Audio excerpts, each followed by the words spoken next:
Hello guys, welcome back to my channel. দুঃখের শোকে আমি একদম ডিপ্রেশনে চলে গেছিলাম। আরে না না, অ্যাকচুয়ালি একদমই নয়। অ্যাকচুয়ালি ভালো লাগছিল না কিছুদিন, তো একটু ব্লগ টগ কিছুই বানাইনি। তো আজকে মনে হলো একটু ব্লগ বানিয়ে ফেলি।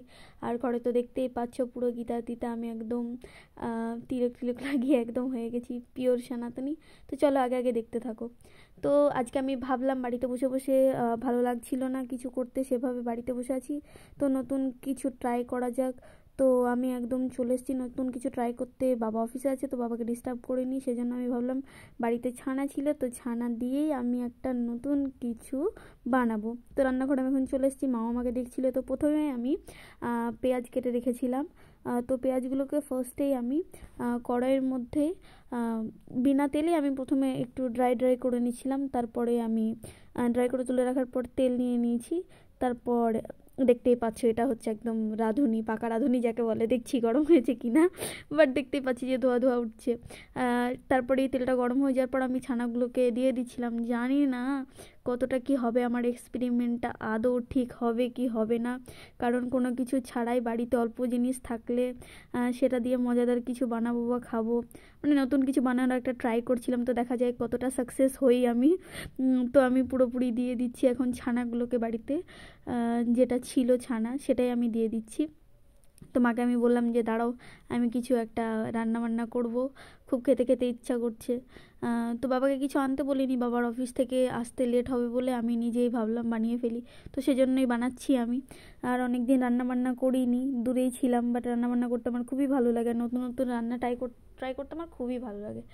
আর একটা মোস্ট কথা যে আমার রান্না খেতেও সবাই খুবই ভালোবাসে, আর যখন সবার কাছে ভালো ভালো কমপ্লিমেন্ট পাই তখন তো আরও মনটা খুব ভালো হয়ে যায়।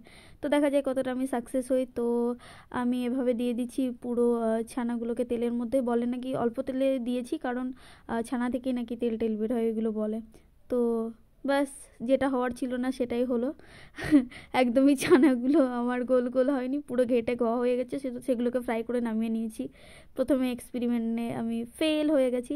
তারপরে আমি টমেটো, আদা, তারপরে রসুন আর পেঁয়াজ দিয়েছিলাম। আর তার মধ্যে আমি কেচাপ দিয়ে দিচ্ছি, আর তার মধ্যে ওই লঙ্কা গুঁড়ো, একটু লবণ আর একটু চিনি দিয়ে ঘেটে নিচ্ছি, ফ্রাই করে নেব। তারপরে আমি ধনেপাতা দিয়ে দিচ্ছি। তারপরে আমি একটু নাড়াচাড়া করে নিচ্ছি, ভালো করে ফ্রাই করে নেব। স্মেল কিন্তু খুব সুন্দর এসেছে, মানে ছানাটা গোল গোল হোক আর না হোক, যেটা আমি ভেবেছিলাম সেটা তো অ্যাকচুয়ালি হয়নি। আমি ভেবেছিলাম হয়তো সবগুলোকে ফ্রাই করে তুলে নেব, তারপর এটা একটা সস দিয়ে ভালো গ্রেভির মতো বানিয়ে তারপর আমি ওটার মধ্যে ডুবিয়ে দেবো পুরো ফ্রাই ছানাগুলোকে। বাট সেটা তো হয়ইনি। যাই হোক, কী আর করবো। তারপরে ঠিক করলাম যে পুরো ছানাগুলোকেই আমি ভর্তাই বানিয়ে দিই। এবার নতুন কিছু ইনোভেট কী করবো, এক্সপেরিমেন্ট করতে গিয়ে তো উল্টো হয়ে গেছে।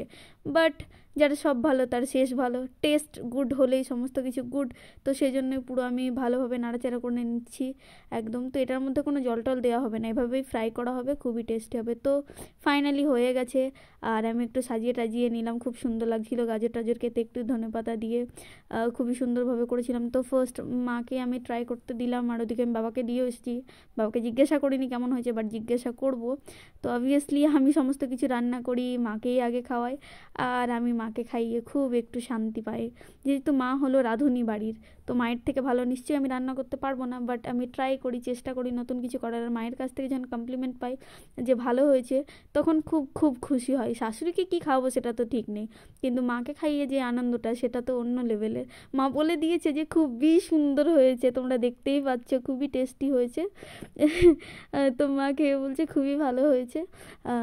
বাড়িতে অল্প কিছু জিনিস থাকলে, কেচাপ ছিল অল্প অল্প, যেহেতু সমস্ত কিছু দিয়ে আমি রান্নাটা করেছিলাম, তো মা খেয়ে তো কমপ্লিমেন্ট দিয়েছে যে খুব ভালো হয়েছে। আর আমি দেখতেই পাচ্ছ ওপরে সোয়েটার, নিচে হাফ প্যান্ট, এটাই হলো আমার বিশেষত্ব। যত ঠান্ডা লাগে আমার গায়ে, পায়ে কিছুই ঠান্ডা লাগে না। মায়ের কাছে বকুনিও খাই খুব আমি, এই জন্য সারাদিন বাড়িতে। তারপর মা আমাকে খাইয়ে দিচ্ছিল, আমিও খাচ্ছিলাম। সিরিয়াসলি বস, খুবই সুন্দর হয়েছে। আমি তো ভাবতেও পারিনি যে এত টেস্টি হয়ে যাবে এত অল্প জিনিস দিয়ে। আমার প্ল্যান যা ছিল তার উল্টো হয়ে গেছে পুরো। বাস ওটাই যে ছানাগুলো ভেঙে গেছে, গোল গোল হয়নি। যেটা আমি গ্রেভির মধ্যে ডোবাবো ভেবেছিলাম সেটা হয়নি, ভর্তা হয়ে গেছে। তো যাই হোক, খাওয়াটা শেষ করে বাবা বললো চা খাবো। বাবা বাড়িতে থাকা মানে চা, সে দিনে হোক দুপুরে হোক বা রাত্রে হোক, বাবা এলেই শুধু চা চা চা। তো আমি দুধ চা খুব একটা পছন্দ করি না অ্যাসিডিটির কারণে, সেই জন্য আমি বাড়িতেও কাউকে খেতে দিই না সেভাবে। তো আমাকে চা বানাতে বললেই আমি সবসময় লিকার চাই বানিয়ে দিই। তো এর মধ্যে আমি গ্রেড করে আদা দিয়ে দিয়েছি, তারপর আমি চা দিয়ে দিলাম, পাতা চা, খুব সুন্দর স্মেল আসছিল। তো চা বানানো আমার হয়ে গেছে। আর চাটা আমি ইন্ডাকশানে বানিয়ে নিয়েছিলাম, গ্যাসে বানাইনি, ইন্ডাকশানে তাড়াতাড়ি হয়ে যাবে বলে। তারপর দেখতেই পাচ্ছ আমার হাত একদম মানে গরম টরম কিছুই লাগে না, আমি গরম গরম বাটি তুলে নিয়ে পুরো চাটা রেডি করে নিয়েছি, বাবাকে দেবো, মাকে দেবো, অ্যান্ড আমি খাবো সেই জন্য। তো এখানে বাবার জন্য আমি দিচ্ছিলাম চা। তো চা হয়ে গেছে, বাবাকে দিতে যাবো, দেখি উনি তো খবর দেখছেন, খবর ছাড়া আর আছে গিয়ে পৃথিবীতে। আর মিলি মিষ্টি এই যে বসে আছে। তখন আমি মাকে চা দেবো, তো চলে যাই আমি মায়ের কাছে, যেহেতু আমি মায়ের একমাত্র ছোট মেয়ে, তো অবশ্যই ভালোবাসা তো থাকবে, আর মা আমাকেই বেশি ভালোবাসে সব থেকে। তো মাকে আমি চা দিয়ে দিচ্ছি এখন। মা বলছে চাটা পড়ে যাবে, তুই একটা প্লেট দে। তো প্লেট দিয়ে মাকে চা দিয়ে দিয়েছি। তারপর আমি এক গ্লাস চা নিয়ে নিয়েছি, যেহেতু আমি লিকার চা খেতে খুবই ভালোবাসি। আর মা বলে যে চল একদিন লুডোই খেলে নিই আমরা। মা আমি রোজ রাত্রেই লুডো খেলি, আর বাড়িতে থাকলে লুডো হার জিত হতেই থাকে।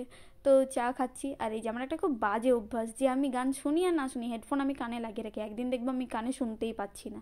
যাই হোক, তো তারপর আমরা লুডো খেলতে শুরু করে দিয়েছি। এই যে আমার এখানে ছক্কা পড়ে গেছে, মায়েরও গুটি বেরিয়ে গেছে, আমার কখন বেরোবে তাই ভাবছি। বাট আমি গুটিগুলো উল্টো পাল্টা সাজিয়েছি, পরে আবার ঠিক করলাম যে, তো ফাইনালি আমার ছক্কা পড়ে গেছে।